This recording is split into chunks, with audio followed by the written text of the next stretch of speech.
Story name: Grandfather's Last Garden. Oliver Bennett was only 15 when he lost the person he loved the most, his grandfather, Henry Bennett. Henry wasn't just a grandfather to him. He was his mentor, his friend, and the quiet strength that guided him when life felt confusing. Henry had spent most of his life taking care of a small backyard garden.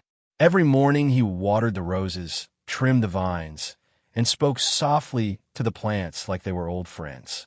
To him, a garden wasn't just soil and seeds. It was life itself. But after his passing, the garden faded. The roses dried, the soil cracked, and the once blooming space became a graveyard of forgotten color. Oliver could barely look at it. It reminded him too much of the man he had lost. A week after the funeral, Oliver's grandmother handed him a small wooden box. "Your grandfather wanted you to have this," she whispered. Inside the box was a letter and 3 tiny packets of seeds. The letter read, "My dear Oliver, if you can bring life to this garden, you can bring life to anything, even yourself." Grandpa. Oliver didn't understand it. He felt lost. His grades were failing. He had no friends at school, and his heart felt heavier than ever. "How can I bring life to anything," he whispered, "when I can't even fix myself?" Still, one evening, Oliver walked into the broken garden. The soil was hard and gray.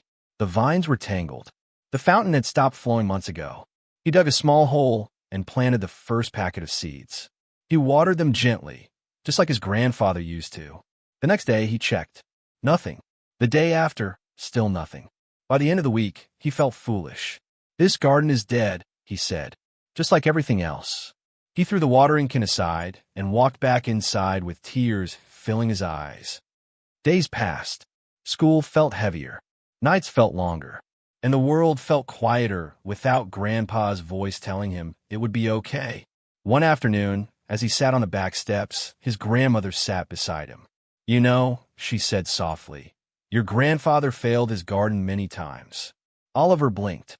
"But it always looked perfect." "That's because you only saw the final result," she smiled. "You never saw the days he wanted to give up, but didn't." Oliver thought about that for a long time. That night, he returned to the garden, picked up the watering can, and tried again. A week later, something tiny caught his eye, a small green sprout pushing through the soil. He blinked, afraid it was a mistake. He knelt down, touching the soft leaf gently. It was real. Something was growing. Most importantly, so was Oliver. His chest felt warm for the first time in months, like hope had quietly slipped back into his life. He whispered, "Thank you, Grandpa," and watered the sprout again. Oliver began spending hours in the garden. He pulled out the weeds, trimmed the dead branches, cleaned the broken fountain, and slowly, the place transformed. Not magically, not instantly, but patiently, the way his grandfather lived his entire life. Each day, the garden taught him something new. Patience takes time. Life grows slowly, but it grows. Even the driest soil can bloom with care. Healing isn't sudden, it's daily effort. And as the garden healed, so did Oliver.